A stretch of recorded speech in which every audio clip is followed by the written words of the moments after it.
Darkness. For countless ages, it ruled the nights. Predators thrived in it. Early humans feared it. But then, a spark changed everything. This is the story of how our ancestors discovered the first fire, how it shaped courage, survival, and the destiny of humankind. The African savanna stretched endlessly beneath a crimson sunset. Long shadows stretched across the tall grass, and with them came fear. For as the sun sank, the balance of power shifted. The day belonged to prey and foragers, but night belonged to hunters with teeth and claws. For millions of years, our earliest ancestors had no answer to this. They huddled together in the dark, clinging to one another as predators prowled around them. Leopards in the trees, hyenas in the brush, crocodiles at the rivers. Every crack of a branch, every rustle in the grass could be death waiting. But then, something happened that would alter the very course of evolution. A storm rolled across the horizon, clouds flashing with silver veins of lightning. The savanna shuddered beneath thunder. And when a bolt struck, it set the dry grass ablaze. A wall of orange flame tore through the land, frightening every living thing in its path. Antelope scattered, birds screamed into the sky, and predators fled the inferno.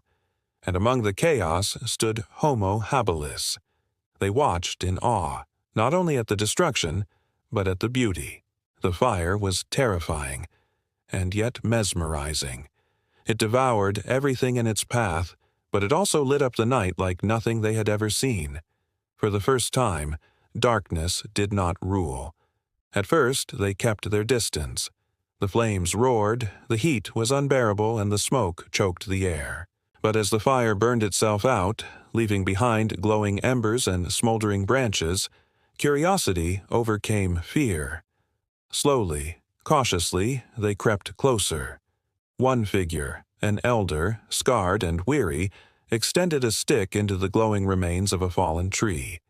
The wood caught, glowing red, then bursting into flame. He stumbled back in shock, nearly dropping it. But then he held it higher. A torch, glowing bright, casting light across their faces. For the first time in history, humankind had captured fire. The group gathered close, eyes wide, hearts pounding. Children pressed against their mothers, warriors reached for stone tools, but none could look away. The flames danced, warm and alive, but unlike predators, they could be held, carried, and, perhaps, controlled. Night fell fully, and with it came the test. Out in the darkness, predators circled. The low growl of a lion echoed across the plains. Eyes glowed in the shadows. But when the firelight touched them, they hesitated. The torchbearer raised it higher, and the predator backed away. The humans had found a new weapon, not of stone, but of light. For the first time in history, the hunted could stand against the hunters. The night was no longer absolute. Fire became their shield. But fire was more than defense. As the night stretched on, they huddled close, feeling its warmth against the chill. They realized they could cook the meat of their hunts, making it softer, richer, easier to chew. They saw that smoked food lasted longer, safe from rot. Fire turned dangerous flesh into nourishment. Stories began around those flames, gestures, sounds, the beginnings of language. Firelight gave them the space to imagine, to dream, to plan. It bound them together. It gave them courage. And though they did not know it, this moment was the spark that would ignite all of human history. From fire came tools hardened in flame. From fire came safety, cooking, medicine, and metal. From fire came civilization itself. But in that first night, it was not civilization they cared about. It was survival. And fire, for the first time, made them believe they could outlast the darkness. The story of fire is the story of courage. The story of courage is the story of us. The fire had been discovered, but could it be mastered? For Homo habilis, survival depended not only on finding food and avoiding predators, but also on keeping that fragile flame alive. It was one thing to stumble upon fire after a storm. It was another to guard it, feed it, and carry it into the future. The morning after that first night, the tribe stood around the smoldering remains of the blaze.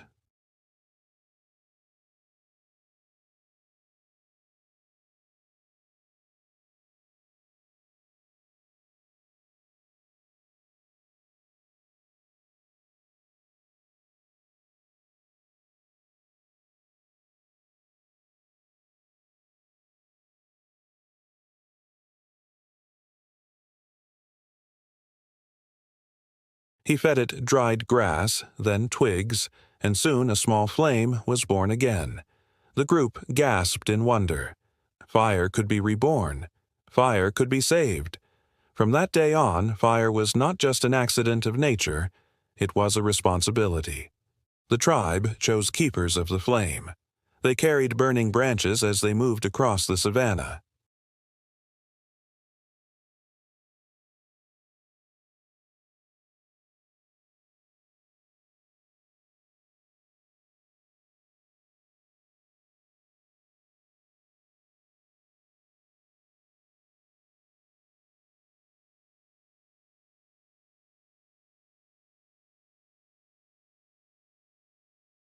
For the first time, early humans had carved out territory not by strength of body, but by mastery of an element. The savanna was no longer ruled entirely by tooth and claw. Fire was their ally, and with it came power. But power always draws conflict. One evening, as the tribe gathered around their fire, another group appeared. Strangers, another band of homo habilis, lean and desperate, their eyes fixed hungrily on the flames. They had no fire of their own. For days, perhaps weeks, they had traveled in darkness, surviving on raw roots and the scraps of scavenged meat. Now, seeing the fire, their desperation turned to desire. They approached slowly, making sounds, half plea, half threat. Our tribe bristled, gripping stone tools, children pulled back by their mothers.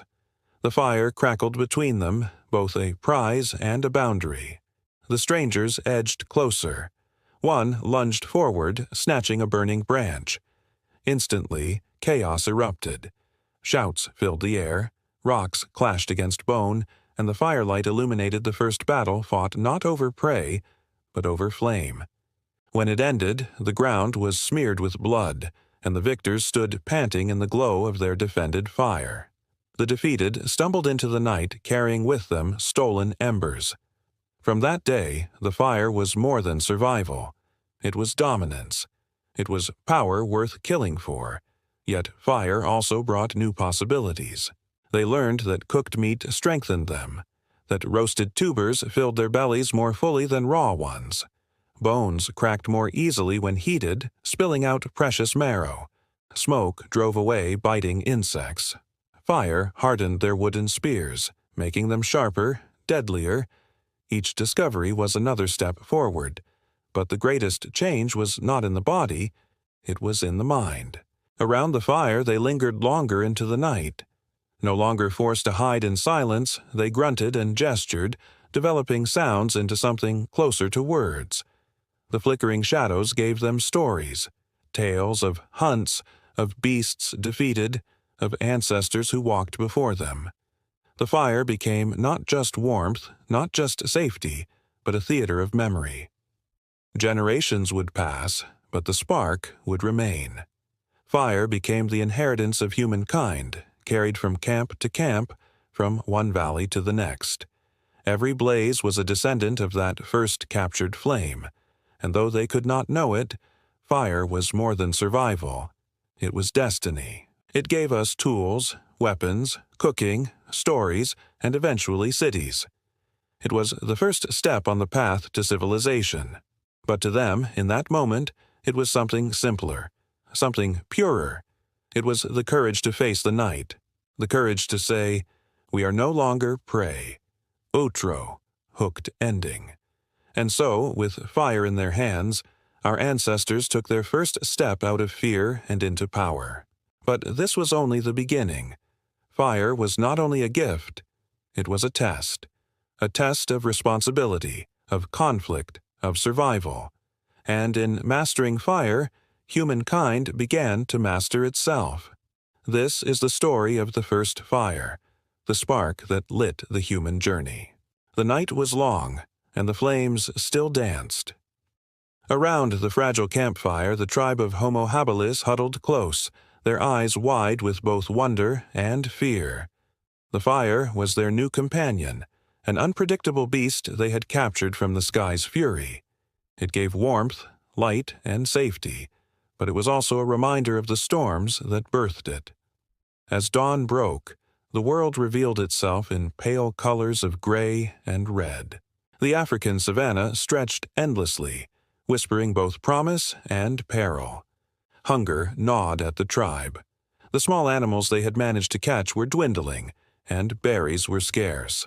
The fire, though powerful, could not feed them. It could only burn. And so, a decision was made. A migration. They would leave the familiar caves and venture farther into lands unknown. The journey was brutal. Bare feet struck against sharp stones. Children whimpered, carried on the backs of their mothers. The men, though small in stature compared to later humans, carried crude wooden spears sharpened by stone. Every step carried them deeper into the wilderness, into territories where predators ruled without mercy. Days stretched into weeks. Hunger stalked them like an invisible predator. When rains came, their fire sputtered and died, plunging them once more into cold darkness. They learned quickly. They must guard embers in hollowed bones, carrying flame across the land like a sacred treasure. For without fire, they were once again prey. The savanna tested them relentlessly. Lions prowled the night, their glowing eyes reflecting hunger. Hyenas laughed in the distance, mocking the weakness of small apes who dared cross their land. Yet something shifted. The tribe began to move as one, their voices, strange guttural calls, finding rhythm, their hands pointing, signaling, guiding. A predator attacked one night, a lioness, lean with hunger, leaping from the shadows. Chaos erupted, screams tore the silence, but the tribe did not scatter. This time they held their ground. Flames were lifted high, sparks flying like stars. The lioness hesitated, snarling, confused by the sudden blaze of defiance. Then, with a united cry, the tribe lunged forward, spears thrusting, fire dancing in their hands. The lioness fled. For the first time, Homo habilis had not only survived, they had fought back. It was a turning point. Fire was no longer just warmth and safety. It was a weapon, an equalizer against the mighty jaws and claws of nature. The tribe carried this memory like an invisible scar. They began to understand something profound. Together, they were stronger than alone. As the seasons shifted, migration led them to rivers, rich with fish, their silver bodies shimmering in the water. With crude tools, they learned to catch and cook them. Meat, no longer raw, gave them strength. Their bellies grew full, their minds sharper. Around firelight, they began to mimic sounds, gestures turning into the roots of language. Symbols formed in the dirt, scratches that may have meant something, or perhaps nothing at all. Yet they were the seeds of thought. They painted with mud, they etched with stones, they touched the realm of imagination. But the land was never safe. Rival tribes of Homo habilis lurked in the distance. One evening, shadows moved near the fire. Another group, larger, stronger, emerged from the darkness. Tension filled the air. Spears lifted, fire crackled, and silence roared louder than thunder. Would they fight or merge? The two tribes circled one another, eyes reflecting firelight. A single moment of choice would decide their fate. The future of humanity trembled on the edge of stone spears and flickering flames. The dry season came like a curse. Rivers shrank into trickling streams. Grass turned brittle and yellow. The land itself seemed to wither. Animals migrated, leaving empty plains behind. Hunger returned, cruel and merciless. The tribe, now swollen with more members after merging with rivals, faced the burden of mouths to feed. Children wailed, their ribs showing through thin skin. Old ones weakened, unable to keep pace. The fire was no longer enough. It gave them light, it protected them, but it could not stop starvation. In desperation, they hunted bigger prey. With sharpened stones and fire, they dared to challenge beasts far larger than themselves. The hunt was chaos. Spears broke, bodies bruised, and sometimes hunters never returned. But when they succeeded, when a great beast fell, the fire roasted its flesh, and for days bellies were full, strength returned, and the tribe endured. Predators, however, grew bolder. A pack of hyenas learned to stalk the edges of their camps waiting for scraps. Leopards dragged children into the darkness when guards grew careless. The fire, once feared by beasts, was no longer enough to guarantee safety. It was then that minds began to change. Some among them started sharpening tools with greater precision, chipping stone with thought rather than chance. They learned which rocks fractured cleanly, which carried edges sharp enough to cut hide and bone. Tools were no longer just random. Tools had purpose, and with tools came planning. Hunts were no longer reckless charges. They became ambushes. Groups spread out, flanking prey, driving it toward rivers or cliffs. Fire was used not only for protection but as a trap, smoke and flame guiding animals into their spears. Slowly, the tribe was bending nature to their will. Yet famine still loomed. Drought pressed harder, food scarcer, and whispers spread around the fire. They looked to the stars, to the glowing embers, to anything for answers. It was in this crucible of suffering that something extraordinary was born. Imagination. Around firelight, gestures turned into stories. Grunts became patterns, rhythms, chants. They spoke of hunts past, of predators defeated, of storms survived. They spoke of spirits in the fire, of ancestors in the stars. These stories were crude, fragmented, but they were the beginning of myth. And myths gave hope. Children listened wide-eyed, learning lessons without living the dangers. The tribe grew not only in strength but in wisdom. Each fire became a school, each night a classroom, but nature was not done testing them. A great predator, larger than any they had faced, emerged from the shadows one night. A saber-tooth, its fangs gleaming, its roar shaking the night. The tribe froze, fear overwhelming them. Fire cracked, spears shook, yet something shifted. Leaders stepped forward, not by size, but by courage. They shouted, gestured, commanded. The tribe moved like one body, fire raised, spears thrust, voices roaring. The beast hesitated, then lunged. Chaos exploded, but the tribe did not scatter. They fought together, every strike a thread in the web of survival. And when the saber-tooth finally fell, its blood steaming on the ground, the tribe howled into the night.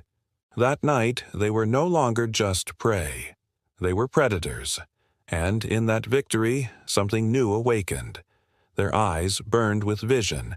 Their hands carved sharper tools. Their minds dreamed of more than survival. The age of homo habilis was shifting. A new form was emerging from the crucible of hunger, fire, and fear. Stronger, taller, wiser. The first steps toward homo erectus. The fire flickered, sparks rising into the heavens as if carrying the story of their struggle to the stars. The world was changing, and so were they. The journey of humanity had only just begun. From timid toolmakers to fire-wielding hunters, homo habilis had survived famine, predators, and war. But survival was only the beginning. Soon, their descendants would stand taller, walk farther, and leave Africa behind to conquer the world.